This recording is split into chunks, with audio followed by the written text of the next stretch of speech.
எல்லாரும் மலைப்பகுதியெல்லாம் சுற்றி பார்த்துட்டு எல்லாரும் எங்கேயாவது போய் சாப்பிட்லாமா அப்படின்னு சொல்லி சோழன்கிட்ட கேட்குறாங்க. உடனே சரி வாங்க போகலாம், இங்கெல்லாம் ரெஸ்டாரண்ட் கிடைக்கிறதே கஷ்டம், சரி நம்ம தேடி பார்க்கலாம் வாங்க அப்படிங்கிற மாதிரி கூப்பிட்டு போகிறாங்க. உடனே அப்படியே கொஞ்சம் தூரம் போயிட்டுருக்கும்போது நிலா சொல்கிறாங்க, சோழன் எனக்கு ரொம்பவே தலைவலிக்கு சோழன் அப்படிங்கிற மாதிரி சொல்கிறாங்க. எதுக்கு நிலா, எதுக்கு திடீர்னு தலைவலிக்கு அப்படின்னு சொல்லி கேட்குறாங்க. உடனே நிலா சொல்கிறாங்க, அதான் நீங்கள் தண்ணிக்குள்ளே அவ்வளோ நேரம் நனைய விட்டீங்களே, பிறகு தலைவலிக்காமல் என்ன வலிக்கும் அப்படிங்கிற மாதிரி சொல்கிறாங்க. நான் ஃபஸ்ட்டு சும்மா தானே இருந்தேன், நீ தானே ரொம்ப சிரிச்ச, அதனால தானே நான் உன்னை இழுத்தேன் அப்படிங்கிற மாதிரி சொல்லிகிட்டு இருக்காங்க. உடனே நிலா சொல்கிறாங்க, சரி சரி சவுண்டாக சொல்லாதீங்க, அமைதியாக சொல்லுங்கள் அப்படிங்கிற மாதிரி சொல்கிறாங்க. உடனே சோழன் சொல்கிறாங்க, இதுக்கு தான் சொன்னேன் நிலா, நான் முதல்ல நம்ம மட்டும் வரலாம், அவங்களெல்லாம் கூப்பிட்டு வராண்டாம் அப்படிங்கிற மாதிரி. உடனே நிலா சொல்கிறாங்க, ட்ரிப்பே முடிய போகுது சோழன், இன்னும் இதையே சொல்லிகிட்டு இருக்கீங்களே அப்படிங்கிற மாதிரி சொல்லிகிட்டு இருக்காங்க. அப்படியே கொஞ்சம் தூரம் போயிட்டு இருக்கும்போது பல்லவன் சொல்கிறாங்க, அண்ணன் அந்த ஒரு ஹோட்டல் இருக்குது பாரு, நம்ம அங்கே போய் சாப்பிட்லாம் அப்படிங்கிற மாதிரி சொல்லிட்டு இருக்காங்க. சரிடா வாங்க போகலாம் அப்படிங்கிற மாதிரி எல்லோரும் ஹோட்டலில் உட்காந்து சாப்பிட்டுட்டு இருக்காங்க. எல்லோரும் ஆளாளுக்கு ஆர்டர் பண்ணி ஆளாளுக்கு ஒரு இதை சாப்பிட்டுட்டு இருக்காங்க. சோழன் மட்டும் நிலா கூட அப்படியே ஷேர் பண்ணி அப்படியே சாப்பிட்டுட்டு இருக்காங்க.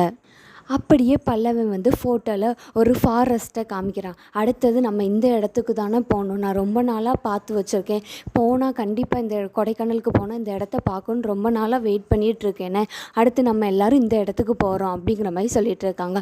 உடனே சேரன்னு சொல்கிறாங்க, சரிடா சாப்பிட்டுட்டு இப்போவுமே உடனே கிளம்பலாம், நாளைக்கு நம்ம ஊருக்கு போகணும்ல அப்படிங்கிற மாதிரி சொல்லிகிட்டு இருக்காங்க. சரிண்ணே நான் ஜாலியாக இருக்கேன் வாங்க போகலாம் அப்படிங்கிற மாதிரி சொல்லிகிட்டு இருக்காங்க. அப்படியே சாப்பிட்டு முடிச்சுட்டு எல்லோரும் அங்கே போயிருந்தாங்க. அப்போ ஆளுக்கு ஒவ்வொரு இடத்துல நின்று ஃபோட்டோ எடுத்துகிட்ருக்காங்க. அப்போ பாண்டியும் பல்லவனும் மட்டும் நம்ம அங்கே கொஞ்சம் தூரம் போய் எடுக்கலாண்ணா அப்படிங்கிற மாதிரி சொல்லிகிட்டு இருக்கும்போது பல்லவன் ரொம்பவே ஆர்வத்தில் கொஞ்சம் தூரம் ஓடிடுதாங்க. சரி இங்கே தானே நிற்போம் அப்படின்னு சொல்லிட்டு பாண்டியும் ஸ்லோவாக போகிறாங்க. உடனே பார்த்தா பல்லவனை காணும். உடனே பதறி போய் ஓடி சேரன்கிட்ட சொல்கிறாங்க, எங்கடா பல்லவா அப்படின்னு சொல்லி சேரன் கேட்கும்போது அவனை காணுன்னே அப்படிங்கிற மாதிரி பதட்டமாக சொல்கிறாங்க.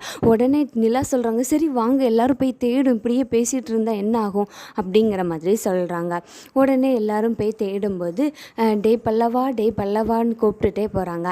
அப்போ பல்லவன் சவுண்டு பாண்டிக்கு கேட்கு. உடனே பாண்டி அங்கே போய் பார்க்கும்போது அண்ணே அப்படின்னு சொல்லிட்டு கட்டி பிடிச்சிட்டு நிற்காங்க. உடனே சோழன், உனக்கு இதே வேலையாக போச்சுடா, டிஸ்டர்ப் பண்ணிகிட்டே தான் இருப்பியா எல்லாரையும் அப்படிங்கிற மாதிரி சோழன் பல்லவனை அடிக்கிறாங்க. உடனே சேரன் தடுத்து, இனி அவன் உன்னை டிஸ்டர்ப் பண்ண மாட்டான்டா அப்படிங்கிற மாதிரி சொல்லி கூப்பிட்டுட்டு போயிருந்தாங்க. உடனே நிலாட்ட சொல்கிறாங்க, நான் என்ன அர்த்தத்தில் சொல்கிறேன், அண்ணன் என்ன அர்த்தத்தில் புரிஞ்சுட்டு பேசுது பார்த்தியா நிலா அப்படிங்கிற மாதிரி சொல்கிறாங்க. எல்லாமே ஒன்றால் வந்தது தான், நீ மட்டும் இப்படி பண்ணாமல் இருந்திருந்தால் இதெல்லாம் நடந்திருக்குமா அப்படிங்கிற மாதிரி சொல்கிறாங்க. உடனே நிலா சொல்கிறாங்க, என்னால் வந்ததா, நம்ம எல்லோரும் ஜாலியாக இருக்கணும் அப்படிங்கிறதுக்காக தானே நான் கூப்பிட்டு வந்தேன், நீங்கள் ஏன் மேலே கோவப்பட்டுட்டு இருக்கீங்கன்னு சொல்லி நிலா சோழனை அடிச்சிருந்தாங்க. நான் இனி உங்கள் கூட எந்த ட்ரிப்புக்குமே வரமாட்டேன், உங்களுக்கு உங்கள் ஆசையை நிறைவேற்றணுங்கிறதுக்காக ட்ரிப்புலாம் போகலன்னு சொன்னேன் பார்த்தீங்களா, அது ஏன் தப்பு அப்படிங்கிற மாதிரி நிலா கோவப்பட்டுட்ருக்காங்க. நிலா கொஞ்ச நேரமாக சோழன்கிட்ட பேசவே மாட்டேங்கிறாங்க. சோழனும் எவ்வளவோ சாரிலாம் சொல்லி பார்க்குறாங்க. ஏதோ கோவத்தில் பேசிட்டேன் நிலா, சாரி நிலா அப்படிங்கிற மாதிரிலாம் சொல்லி பார்த்துட்ருக்காங்க. இதுதான் இனி வரப்போகிற எபிசோடில் நடக்க போகுதுன்னு நான் நினைக்கிறேன் ஃப்ரெண்ட்ஸ். நீங்கள் என்ன நினைக்கிறீங்க?